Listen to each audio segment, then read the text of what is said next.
할렐루야. 8월 4일 수요 예배를 시작하도록 하겠습니다. 사도신경으로 우리의 신앙을 고백하시겠습니다.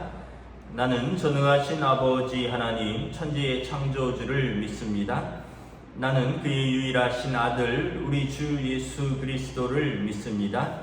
그는 성령으로 잉태되어 동정녀 마리아에게서 나시고 본디오 빌라도에게 고난을 받아 십자가에 못 박혀 죽으시고 장사된 지 사흘 만에 죽은 자 가운데서 다시 살아나셨으며 하늘에 오르시어 전능하신 아버지 하나님 우편에 앉아 계시다가 거기로부터 살아있는 자와 죽은 자를 심판하러 오십니다. 나는 성령을 믿으며 거룩한 공교회와 성도의 교제와 죄를 용서받는 것과 몸의 부활과 영생을 믿습니다. 아멘. 찬송가 405장 찬양하시겠습니다. 찬송가 405장입니다.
호세아서 13장 4절부터 16절까지 말씀입니다. 구약성경 호세아서 13장 4절부터 16절까지 말씀입니다. 다 찾으신 줄 알고 저와 여러분들이 한 절씩 교도하겠습니다. 구약성경 1267쪽입니다. 호세아서 13장 4절부터 마지막 절입니다. 그러나 애굽 땅에 있을 때부터 나는 내 하나님을 여호와라. 나밖에 내가 다른 신을 알지 말 것이라. 나 외에는 구원자가 없느니라. 내가 광야 마른 땅에서 너를 알았거늘 그들이 먹여준 대로 배가 불렀고 배가 부르니 그들의 마음이 교만하여 이로 말미암아 나를 잊었느니라. 그러므로 내가 그들에게 사자 같고 길가에서 기다리는 표범 같으니라. 내가 새끼 잃은 곰같이 그들을 만나 그의 염통 거풀을 찢고 거기서 암사자같이 그들을 삼키리라. 들짐승이 그들을 찢으리라. 이스라엘아, 내가 패망하였나니 이는 너를 도와주는 나를 대적함이니라. 전에 내가 이르기를 내게 왕과 지도자들을 주소서 하였느니라. 내 모든 성읍에서 너를 구원할 자 곧 내 왕이 이제 어디 있으며 내 재판장들이 어디 있느냐. 내가 분노함으로 내게 왕을 주고 진노함으로 패하였노라. 에브라임의 불의가 봉함되었고 그 죄가 저장되었나니 해산하는 여인의 어려움이 그에게 임하리라. 그는 지혜 없는 자식이로다. 해산할 때가 되어도 그가 나오지 못하느니라. 내가 그들을 소울의 권세에서 속량하며 사망에서 구속하리니 사망아 내 재앙이 어디 있느냐 스올아 내 멸망이 어디 있느냐 뉘우침이 내 눈앞에서 숨으리라. 그가 비록 형제 중에서 결실하나 동풍이 오리니 곧 광야에서 일어나는 여호와의 바람이라. 그의 근원이 마르며 그의 샘이 마르고 그 쌓아둔 바 모든 보배의 그릇이 약탈되리로다. 사마리아가 그들의 하나님을 배반하였으므로 형벌을 당하여 칼에 엎드러질 것이요 그 어린 아이는 부서뜨려지며 아이된 여인은 배가 갈라지리라. 아멘. 할렐루야. 오늘 또 수요 예배로 하나님 앞에 나아가는 우리 사랑하는 성도들에게 하나님께서 한량없는 은혜와 평강으로 함께하여 주시기를 축복합니다. 이제 호세아서 14장으로 나아갑니다. 이제 호세아서가 13장인데 호세아서는 14장으로 구성되어 있고요. 이제 결론으로 나아가는 것이죠. 호세아서 13장은 지난주에 이어서 하나님과 이스라엘의 근본적인 관계 그리고 그들이 어떻게 하나님과 어그러지기 시작했으며 그에 따른 하나님의 심판에 대해서 오늘 말씀을 하고 있습니다. 먼저 하나님과 이스라엘의 관계는 어떠한 관계입니까? 우리 4절부터 5절 우리 함께 읽도록 하겠습니다. 그러나 애굽 땅에 있을 때부터 나는 내 하나님 여호와라. 나밖에 내가 다른 신을 알지 말 것이라. 나 외에는 구원자가 없느니라. 내가 광야 마른 땅에서 너를 알았거늘. 하나님과 이스라엘의 관계를 아주 정확하게 설명한 말씀입니다. 이스라엘이 애굽 땅에서 바로의 압제에서 고통받고 있을 때 그들이 하나님께 부르짖었습니다. 그래서 하나님께서 그들의 부르짖음이 하나님께 상달되었고 하나님께서 그들을 긍휼히 여기시고 그들을 바로의 압제에서 건져내셨습니다. 그리고 부르신 그들을 하나님의 백성 삼으시고 하나님의 제사장 나라로 삼아서 하나님을 섬기게 하기 위하여 불렀습니다. 모세가 바로에게 가서 뭐라고 말합니까? 우리 하나님이 말씀하셨다. 내 백성을 보내라. 그들이 나를 섬길 것이라. 하나님께서 이스라엘을 부르신 이유입니다. 내 백성을 보내라. 그들이 내게 섬길 것이라. 그래서 홍해를 건너고 시내산에서 하나님과 언약을 맺고 광야를 거쳐서 가나안 땅에 들어온 것입니다. 그런데 그들이 가나안 땅에 정착하고 환경이 바뀌니까 하나님의 은혜를 잊었습니다. 광야 생활은 어떤 생활입니까? 매일매일 하나님만 바라보고 하나님만 의지하는 생활입니다. 아침에 일어나면 하나님 오늘 만나를 주셔야지 먹고 하루를 시작할 텐데 하나님 오늘 메추라기를 주셔야지 또 저녁에 풍성한 식탁을 하고 식구들이 편안히 안식할 텐데 오늘도 태양이 떠오르면 하나님이 구름 기둥으로 가려주셔서 광야를 출발할 텐데 저녁이 되면 광야의 추위가 몰려올 텐데 하나님이 불기둥으로 그들을 덮어주셔서 그들을 따뜻하게 또 지켜주시고 그들과 함께 하시다는 표시로 그들이 하나님 품 안에서 하루를 또 쉬는 것이죠. 그래서 이 광야 생활은 매일매일 하나님을 바라보고 하나님을 의지하는 생활입니다. 그런데 가나안 땅에 들어가니까 그들이 완전히 새로운 문화에 적응을 하게 됩니다. 무엇입니까? 여러분, 농경 문화입니다. 여러분, 인류의 그 혁명이 몇 차례 있죠? 1차 혁명은 농업혁명입니다. 2차 혁명이 산업혁명이고요. 또 이제 3차 혁명이 산업화혁명입니다. 이제 4차가 이제 정보화 혁명이죠. 1차 혁명이 농업혁명인데 인류의 삶을 송두리째 바꿔놓은 것입니다. 고대인들이 원래 수렵과 채집으로 생활했죠. 수렵은 이제 사냥을 한다는 뜻이고 채집은 과일을 따고 뭐 줍고 이러면서 살았습니다. 그러다가 농사가 가능해지면서 이제 정착 생활을 하게 되고 안정적인 식량 수급 계획을 세울 수 있게 됩니다. 계획 경제가 가능해집니다. 봄에 심으면 가을에 이만큼 거둘 것이다. 가을에 거두면 저장을 해서 그 다음에까지 먹을 수 있게 되겠구나. 이런 계획 경제가 가능해지고 또 농사를 통해서 가축을 기르게 됩니다. 가축을 기르면서 이제 생산성이 이제 배가가 되고 또 그 가축들을 또 잡아먹고 이러면서 이제 단백질도 섭취하게 되는 거죠. 그러면서 이 농사는 완전히 인류의 삶을 바꿔놓은 것입니다. 이스라엘 백성이 가나안 땅에 들어가서 이제 이 농경 문화의 새로운 맛을 본 것이죠. 그래서 6절에 보면 그들이 먹여준 대로 배가 불렀고 배가 부르니 그들의 마음이 교만하여 이로 말미암아 나를 잊었느니라. 그들이 애굽에서 그렇게 종로를 갈 때는 그렇게 하나님을 부르짖고 찾았습니다. 광야 길을 갈 때는 매일 하나님을 바라보았습니다. 그런데 이제 가나안 땅에 들어와서 말씀드린 대로 이제 계획 경제가 가능해지고 안정적인 식량이 공급되고 또 여러 가지 어떻게 보면 여기 배불렀고 또 배가 부르니까 어떻게 되죠? 마음이 높아지죠. 마음이 높아진다는 것은 교만하다는 것입니다. 자기를 높이게 된다는 뜻입니다. 아유, 내가 똑똑해서 그렇지. 내가 열심히 일해서 그렇지. 아유, 이제는 좀 내가 누릴만 하다. 하나님도 좀 봐주시겠지. 하나님도 이제는 좀 나를 좀 귀찮게 하지 말고 좀 가만히 놔주셨으면 좋겠다. 내가 옛날에 내가 아니다. 내가 가난할 때 막 하나님 앞에 뭐 발버둥 치던 내가 아니다. 이제는 하나님도 좀 나를 좀 편안하게 놔주시라.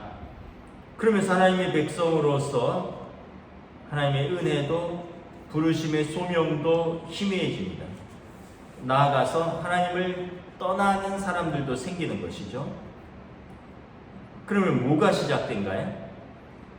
하나님께서 그들을 사랑하시기 때문에 징계를 시작합니다. 언약을 상기시키시고 자기 백성이 언약으로 돌아오게 하기 위하여 하나님의 징계가 시작되는 것입니다. 사무엘하 7장에 하나님께서 다윗 왕과 언약을 세우시는데 사무엘하 7장 14절부터 15절 말씀입니다. 나는 그에게 아버지가 되고 그는 내게 아들이 되리니 그가 만일 죄를 범하면 내가 사람의 매와 인생의 채찍으로 징계하려니와 내가 내 앞에서 물러나게 한 사울에게서 내 은총을 빼앗은 것처럼 빼앗지는 아니하리라. 하나님께서 다윗 왕과 맺은 언약은 그것입니다. 사울에게서는 그냥 은총을 거두었습니다. 그런데 다윗 왕과 맺은 언약은 은총을 거두지 않겠다는 것입니다. 그러면 잘못해도 가만히 있어야 되는 건가요? 아니죠.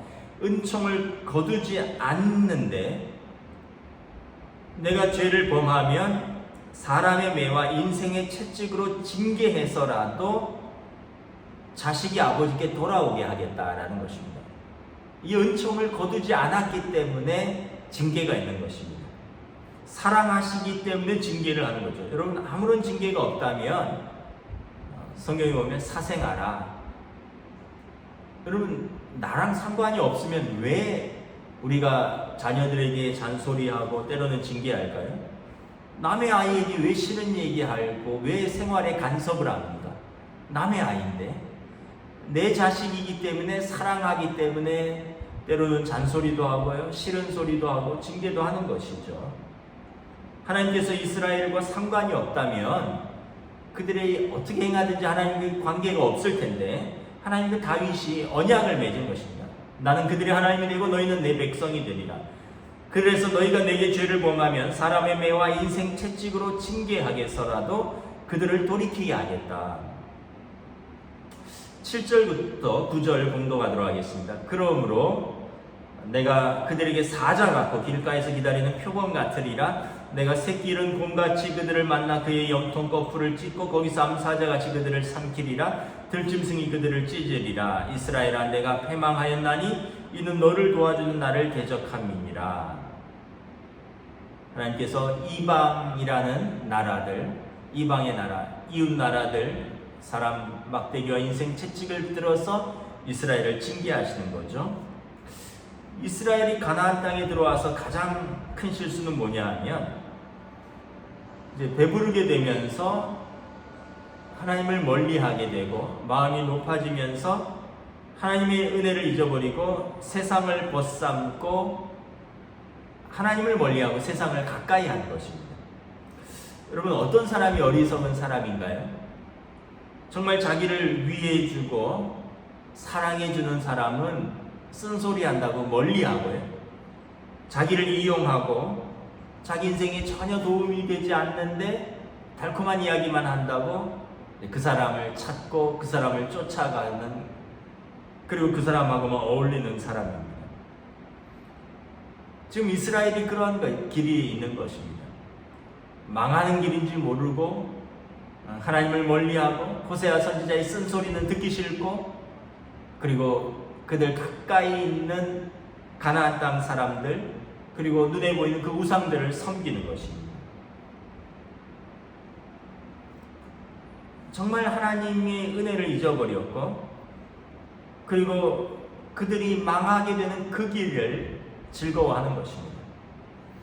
여러분, 성도들이 세상에서 다 잃어버리는 한이 있더라도 하나님을 잃으면 안 되는 것입니다. 모든 것을 잃는 것입니다. 우리 성도에게는 하나님을 잃으면 모든 것이 잃는 것입니다. 이런 말이 있죠.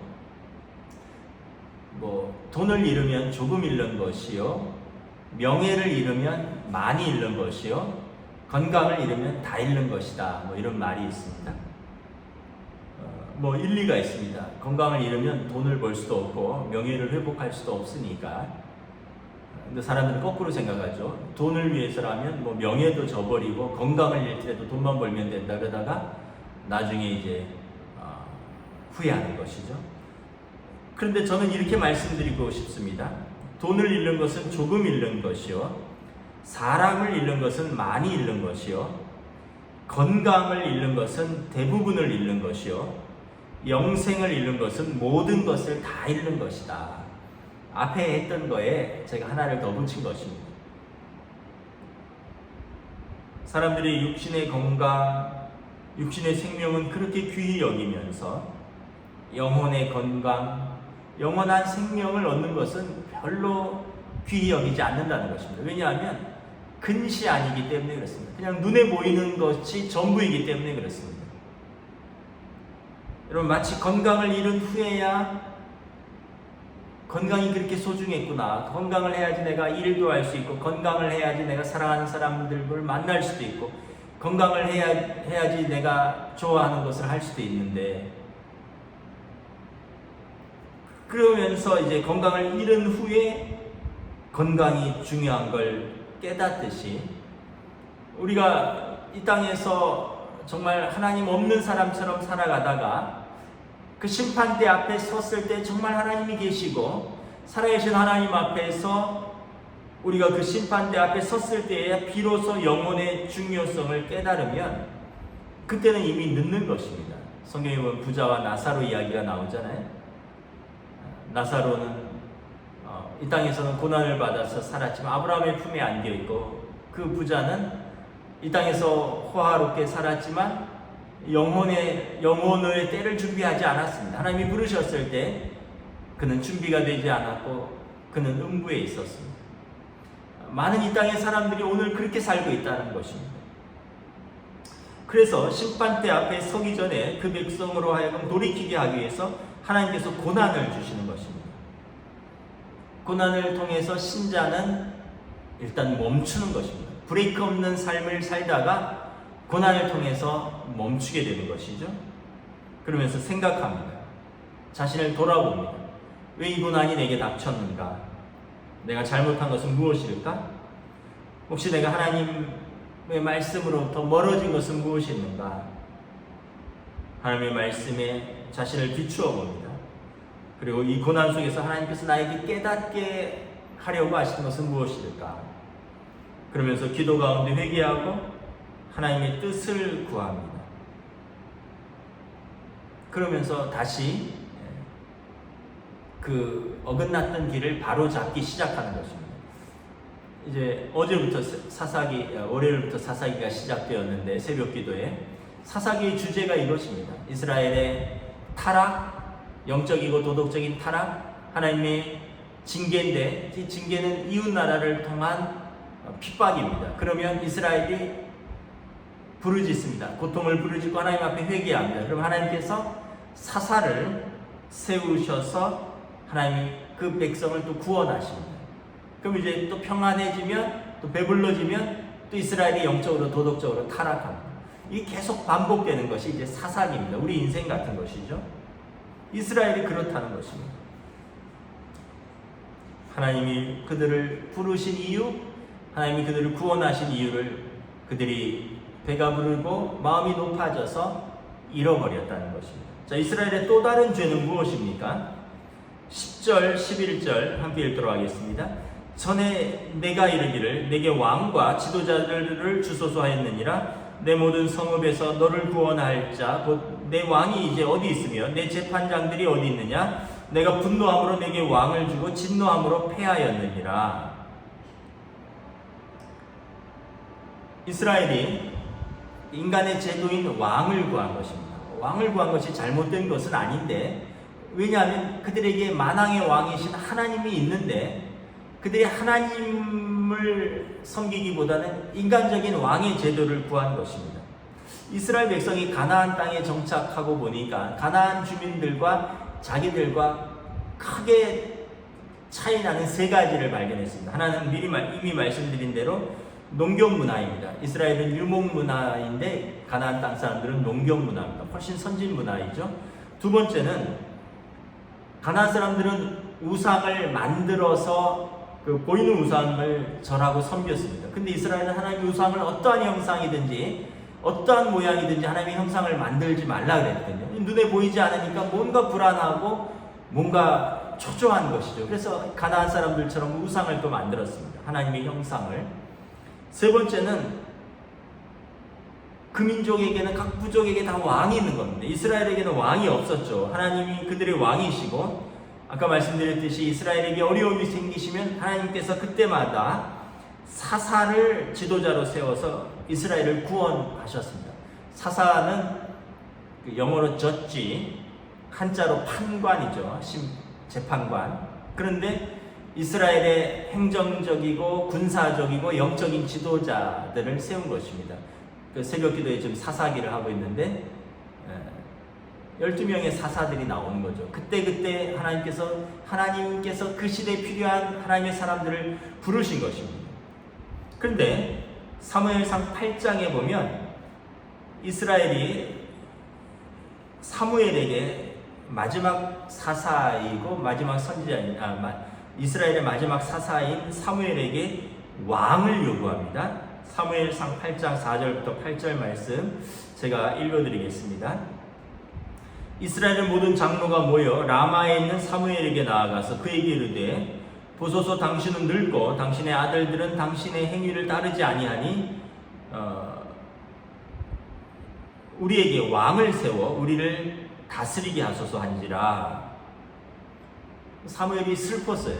아니 하나님이 우리의 왕인데 왜 왕을 달라고 할까? 우리에게 왕을 주어 우리를 다스리게 하라 했을 때 사무엘이 그것을 기뻐하지 아니하며 여호와께 기도하는데 하나님께서 사무엘에게 말씀하십니다. 여호와께서 사무엘이 이르시되 백성이 내게 한 말을 다 들으라. 이는 그들이 너를 버림이 아니요 나를 버려 자기들의 왕이 되지 못하게 함이니라. 내가 그들을 애굽에서 인도하여 낸 날부터 오늘까지 그들의 모든 행사로 나를 버리고 다른 신들을 섬김같이 내게도 그리하는도다. 하나님께서 사무엘이 근심 어린 목소리로 하나님 이스라엘이 왕을 달라고 합니다. 어찌합니까? 하나님이 그렇게 해줘라.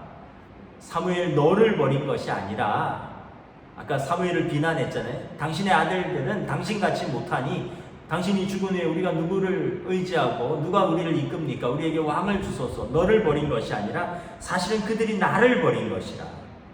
나를 버려서 하나님을 버려서 자기들의 왕으로 섬기지 않으려고 하는 것이다. 그들이 애굽에서 인도하여 낸 날부터 금송아지 섬기면서 가나안 땅에 들어와서 또 다른 신들을 섬김같이 그렇게 하도다.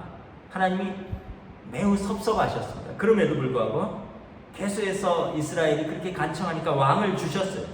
그 결과 이스라엘이 왕을 얻었는데, 여러분 그 왕들이 어떤 왕들입니까? 우리가 잘 아는 왕들이 있죠. 이스라엘의 초대 왕은, 사무엘이 첫 번째 세운 왕은 사울 왕입니다. 그리고 그 사울 왕을 패하시고 다윗 왕을 세우죠. 그리고 다윗 왕의 아들이 솔로몬이고, 솔로몬의 아들 르호보암 때에 나라가 둘로 갈라집니다. 솔로몬의 아들 르호보암은 남유다를 다스리고, 여로보암이라는 지도자가 나타나서 열지파를 떼어가서 사마리아를 수도로 삼고 북이스라엘을 세우게 되는 것이죠. 그러면서 이스라엘의 많은 왕들이 시작이 됩니다.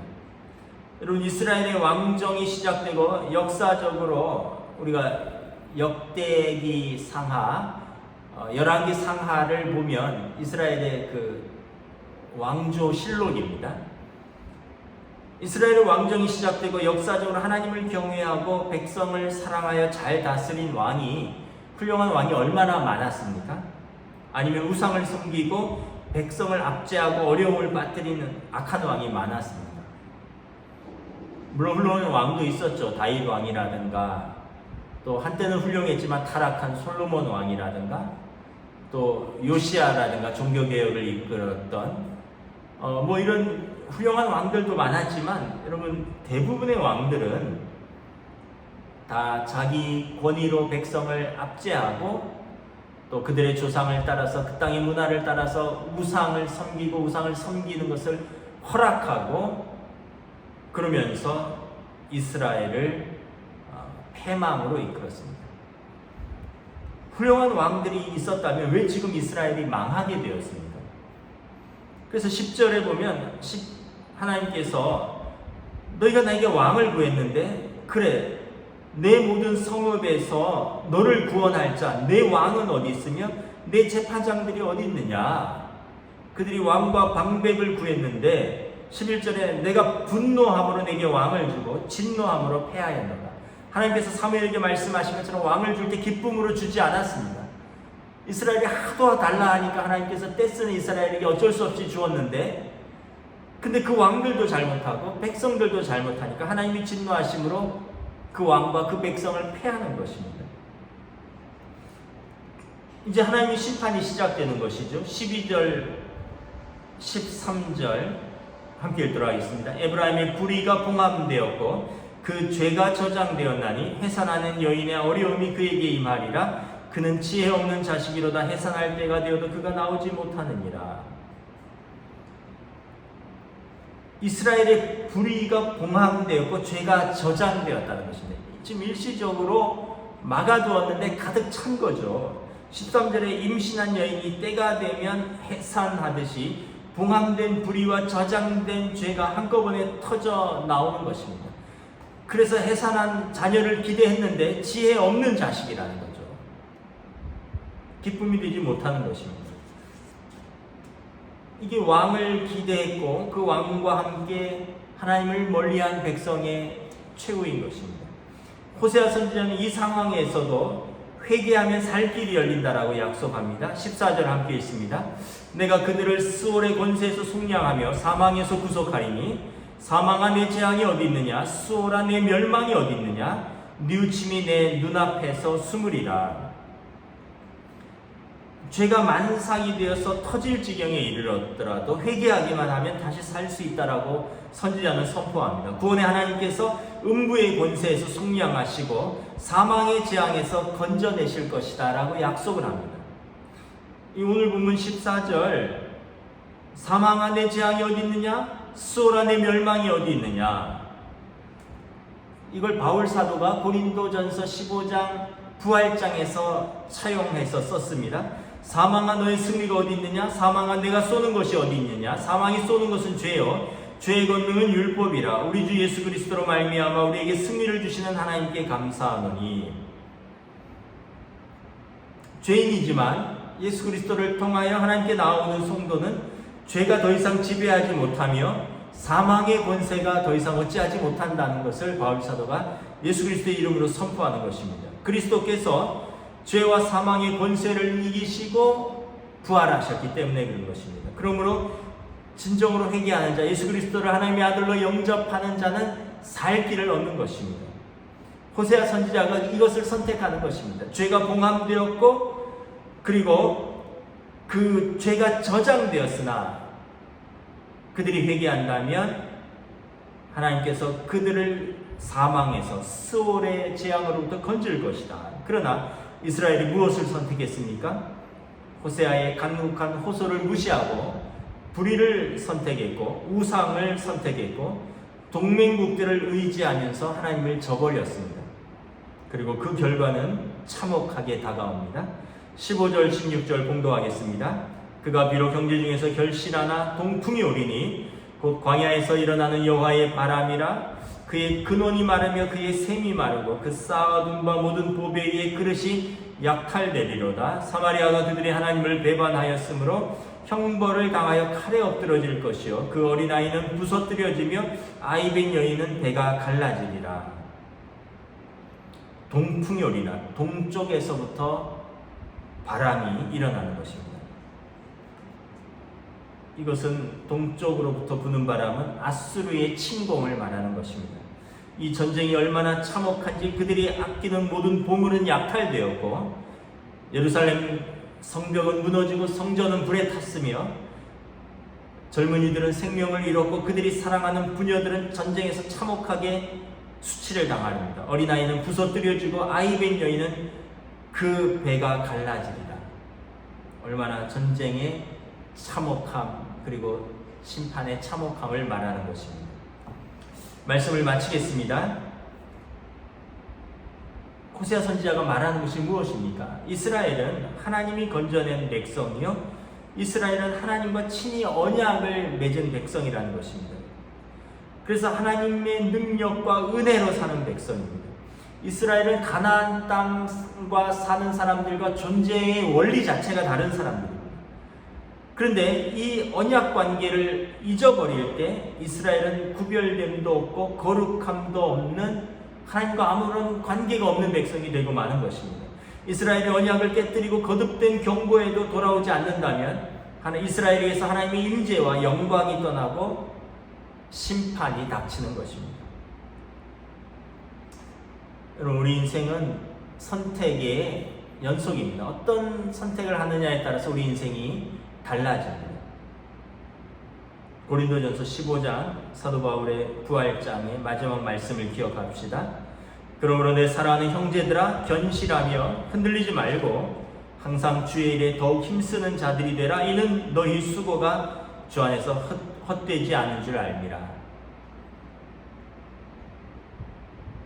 번영하고 또 문제가 없을 때 그럼 하나님께 감사하고 찬양하며 하나님을 찾을 것이요 또 이 코로나처럼 고난의 때가 닥치면 하나님께 기도하고 하나님을 찾는 것입니다. 하나님의 백성은 흥할 때나 어려울 때나 하나님을 찾는 것입니다. 하나님과의 관계가 끊어지면 하나님의 임재와 하나님의 영광이 떠나면 우리는 하나님과 아무런 관계가 없는 백성이 되기 때문에 그런 것입니다. 아무쪼록 우리 성도들이 코로나 시대에 더욱더 하나님과의 언약을 기억하고 간절히 하나님을 찾고 하나님 앞에서 우리 자신을 돌아보는 귀한 시간이 될 수 있기를 우리 주님의 이름으로 축복합니다. 아멘. 찬양하시겠습니다. 찬송가 274장입니다. 찬송가 274장입니다.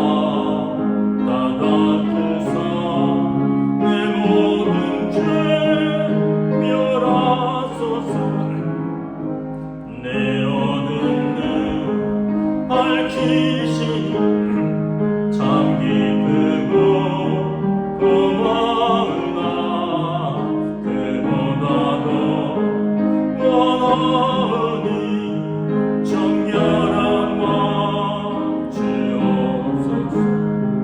물 가지고 날 씻든지 불 가지고 태우든지 내 안과 마 다 닦으사 내 모든 죄 멸하소서.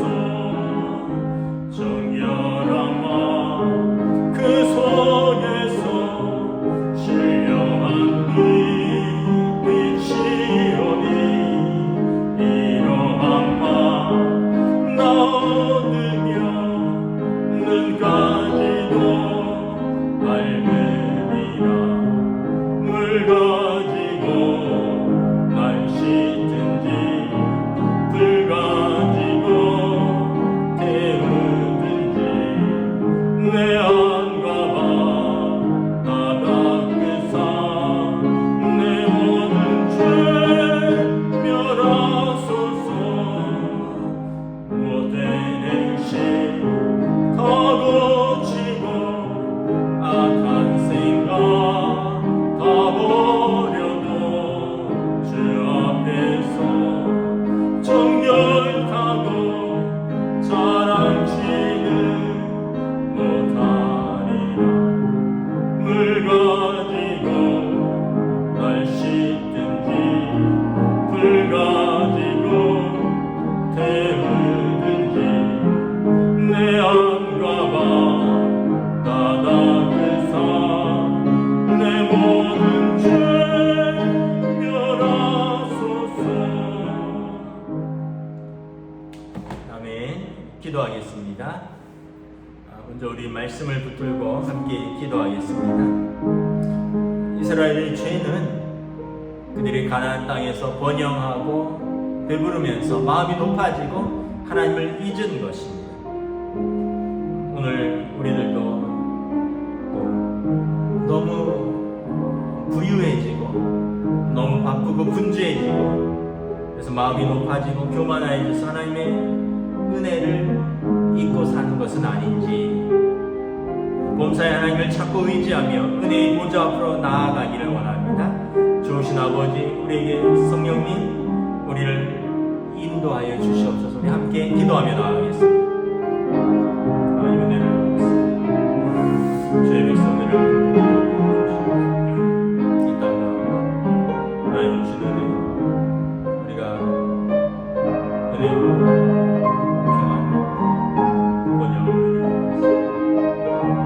그러나 하나님의 은혜를 잡고 우리 마음이 높아지고 하나님을 잊어버린 것은, 하나님을 멀리하고 우리 자신을 높인 것은 마치 이스라엘 백성이 가나안 땅의 문화에 깊이 동화되어서 하나님을 멀리하고 가나안 땅의 문화와 그 우상들을 섬기고 살아가는 거죠. 오늘 우리 이 시대에서 이 시대의 문화와 이 시대의 번영을 사랑하고 하나님을 멀리하고 우리의 모습을 하나님께 돌아오고 주의 은혜를 공연해 주시옵소서.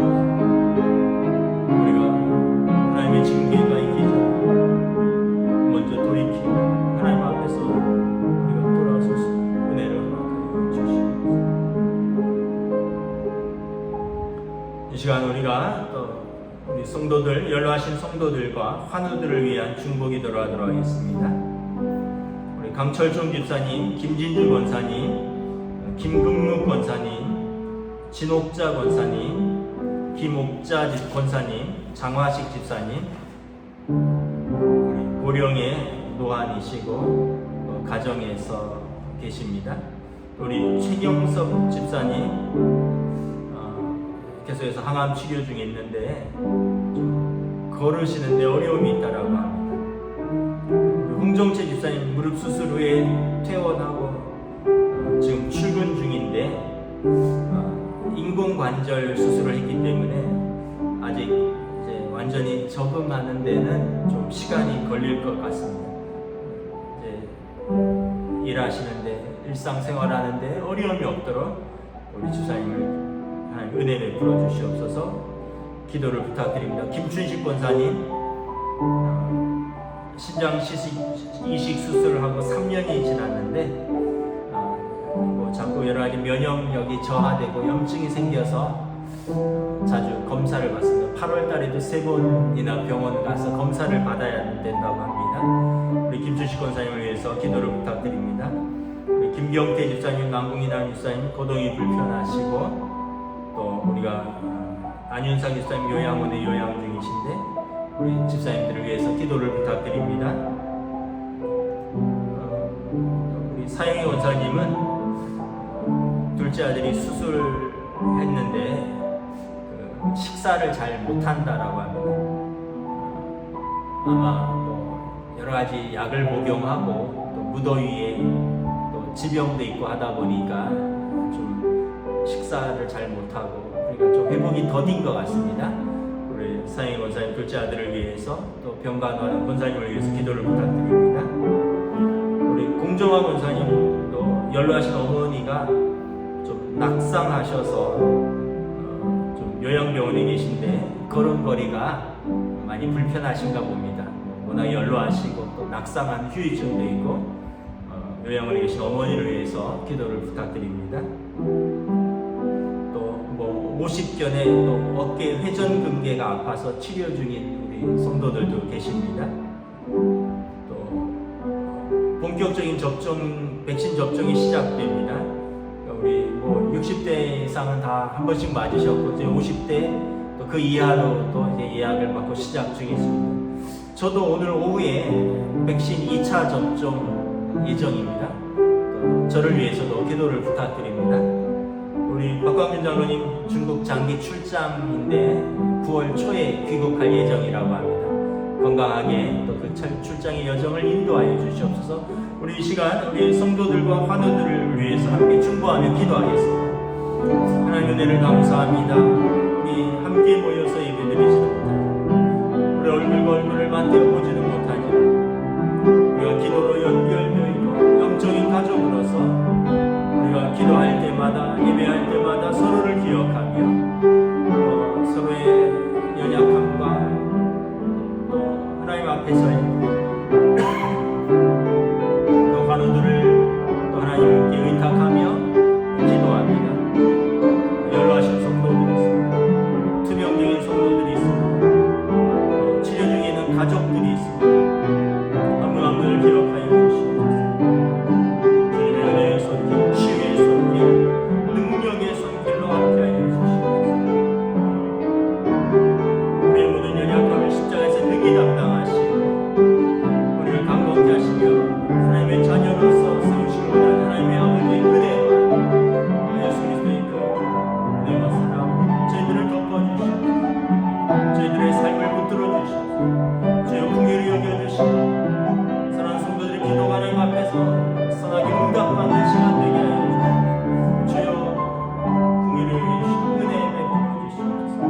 오늘도 주님의 이름으로 은혜의 보좌 앞으로 담대히 나아가는 자들에게 주님 긍휼을 허락하여 주시옵소서. 마지막으로 우리 8월까지 우리 대면 예배가 시작될 때까지 동원교회 공동체 합심 기도 제목을 가지고 기도하겠습니다. 코로나로부터 우리 동원교회 성도들의 건강을 지켜주소서. 또 코로나 시대 성도들의 가정을 인도하여 주시옵소서. 우리 아이들은 학교와 또 온라인 수업 가운데 또 직장인들은 재택근무와 또 그 일터와 사업장을 지켜주시고 또 우리 가족들은 어려울 때 서로 인내하고 용납하고 서로 사랑하며 서로를 잘 돌볼 수 있기를 원합니다. 또 코로나 시대 하나님의 교회 공동체를 지켜주시옵소서. 우리가 함께 모이지 못하지만 함께 말씀 읽고 또 함께 말씀을 붙들고 또 성도들을 위해서 기도하고 우리가 모든 일에 믿음으로 전진하고 오히려 이 어려울 때 하나님의 전신갑주를 힘입고 영적으로 정면 돌파하고 성장하고 또 성숙하는 시간이 될 수 있도록 이 나라 이 민족을 위해서 코로나 속히 종식되고 특별히 방역과 백신 수급과 또 대선 정국을 앞두고 정치와 경제 이 모든 부분을 하나님의 능하신 손길로 이 땅을 또 이 민족을 주여 선하게 인도하여 주시옵소서. 우리 함께 기도하겠습니다. 주님의 은혜를 감사합니다. 사랑하는 주의 백성들을 주님 긍휼히 여겨주시고 지켜주시고 인도하여 주시옵소서. 우리가 코로나19 상황을 맞이하면서 이 장기적인 재난 상황 속에서 하나님 앞에 우리 이 땅과 이 민족을 위하여 우리 모든 열방과 하나님께서 주신 이 땅을 품고 기도할 수 있기를 원합니다. 고난의 때, 위기의 때 하나님의 교회가 기도의 불을 밝히며 기도의 등불을 밝히며 하나님 앞에서 간절히 기도할 때 주의 땅을 고쳐주시옵시고 이 땅의 백성들을 긍휼히 여겨주시고 돌보아 주시옵소서. 우리 교회가 깨어 기도하고 우리 한국교회가 깨어 기도하고 이 민족을 기도로 섬길 수 있기를 원합니다. 주의 은혜 베풀어 주시옵소서. 어려울 때일수록 우리 가족들이 우리 영적인 공동체가 더욱더 인내하고 사랑하고 돌보고 무엇보다 영적으로 더 하나님 앞에 전진할 수 있는 시간, 더 영적으로 성장하고 믿음으로 하나님 앞에 더 한 걸음 나아가는 귀한 복된 시간으로 인도하여 주시옵소서. 주의 긍휼을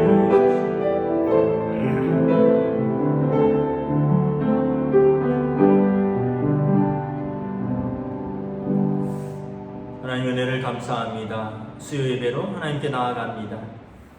하나님께서 애굽에서부터 그들을 부르시고 광야를 인도하시며 가나안 땅에 보내신 이유는 내 백성이 나를 섬기게 하기 위함인데 그들은 그 가나안 땅에 들어와서 하나님의 은혜를 잊어버리고 배가 불러지고 또 새로운 문화에 그들이 적응하면서 하나님을 멀리하고 또 인간적인 제도들을 채택하게 되고 결국 우상을 숭배하고 불의한 백성이 하나님을 떠나게 되는 심판과 또 그렇게 해서라도 사랑의 매를 통해서도 그 백성을 돌이키기 원하시는 호세아 선지자의 하나님의 마음을 뜨겁게 선포하는 그 말씀을 듣습니다. 오늘 우리에게 주시는 말씀인 줄 믿습니다. 우리가 역사상 그 어느 때보다도 번영하고 부유한 시대에 살고 있습니다. 그러면서 우리가 하나님 앞에 무릎 꿇는 것을 게을리하고 하나님을 바라보고 하나님을 신뢰하고 하나님을 의지하고 하나님을 섬기는 것을 소홀히 하지는 않았는가. 이 땅의 문화를 사랑하고 이 땅의 즐거움에 푹 빠져서 우리가 하나님보다 이 땅을 더 사랑하지는 않았는가. 우리 자신을 돌아볼 수 있기를 원합니다. 우리가 코로나19라는 이 특별한 재난 상황을 통해서 다시 한번 우리 자신을 점검합니다. 왜 인류에게 이러한 재앙을 주셨을까? 이런 시간들을 통해서 우리가 하나님의 뜻을 분별하고 우리 자신을 말씀에 비추어보고 더욱더 예배를 사모하고 공동체가 귀한 줄 알고 하나님 앞에서 믿음으로 우리가 깊이 더 나아가는 시간들로 이 시간들을 채워주시고 그리하여 우리가 모든 것이 회복되었을 때 더 성장하고 성숙하고 하나님 보시기에 합당한 부르심에 합당한 믿음의 백성으로 우리가 또 우리 한국교회가 서 있을 수 있도록 주님 은혜 베풀어 주시옵소서.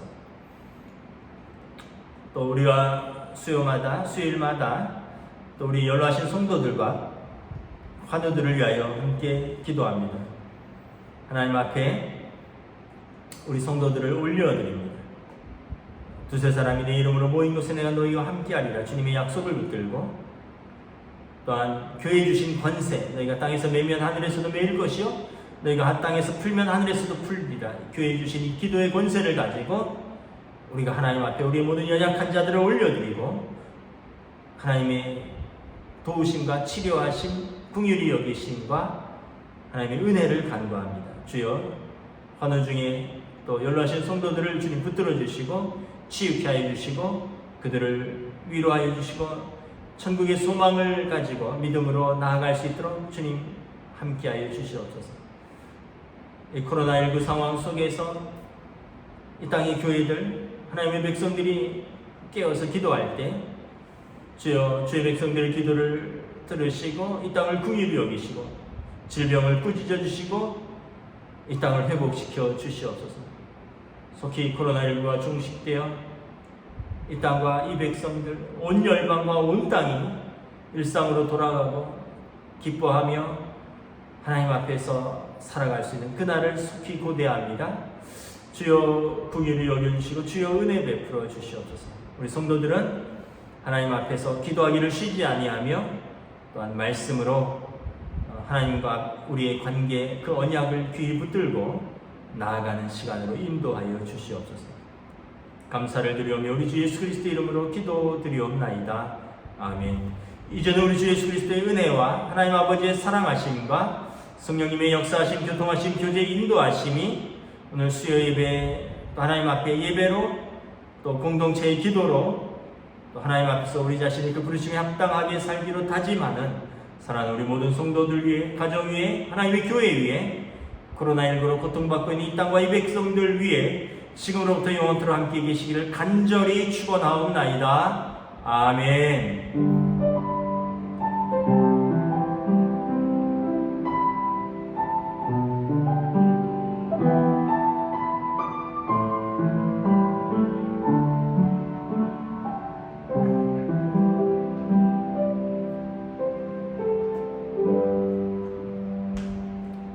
감사합니다. 여러분, 수요 예배를 마쳤습니다. 남은 한 주간도 우리 주님 주시는 은혜와 평강 가운데 믿음으로 승리하시기를 축복합니다. 아멘.